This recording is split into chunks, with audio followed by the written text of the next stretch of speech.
we have chainsaws now in the forest. We'll go bzzz, and you work your way through it, and you work around the tree, and you cut a wedge in it. You cut a wedge in it, and then you fell the tree.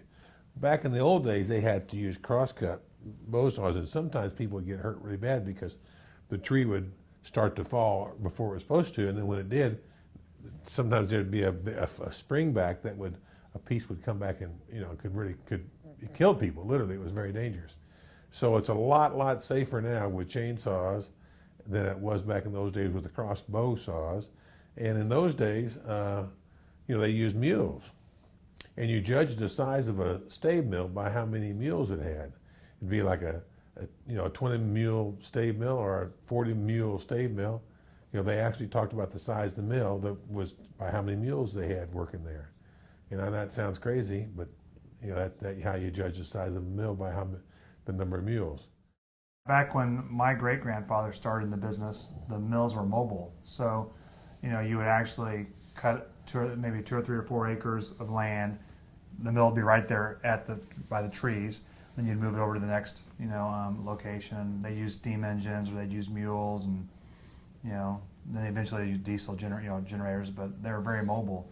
Even when I first got in the business, and when I was a kid, the mills were.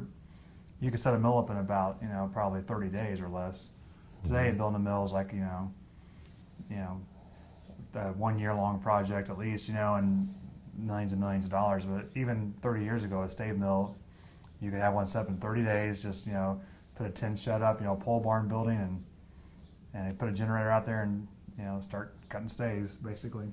Yeah, it'd be basically one mill for every 4,000 barrels was the standard. Was about 1 mill for every 4,000 barrels, and now a lot more than that. I mean, the new mill we're building, it's a lot bigger. Yeah. 20 times bigger. Different world. There was actually homes on the property in Lebanon, Missouri, weren't there? I've seen old pictures where employees get them back like in the 30s at the stave mill, that people live on the property. Grandpa give them a place to live, and they just come to work, walk to work. And I remember in France, that when we first went to France, there were the French would have the employees staying in like boarding houses.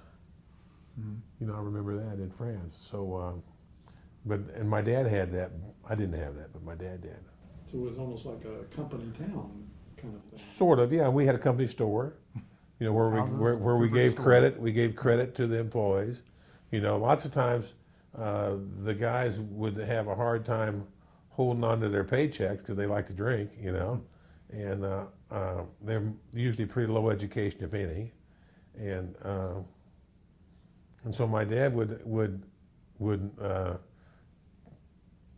hold their check for their wife to pick up at the factory store where they bought their groceries, but the grocery stores were actually cheaper than the grocery stores in town, so. That was before Walmart, the supermarkets and things. It was a different world then.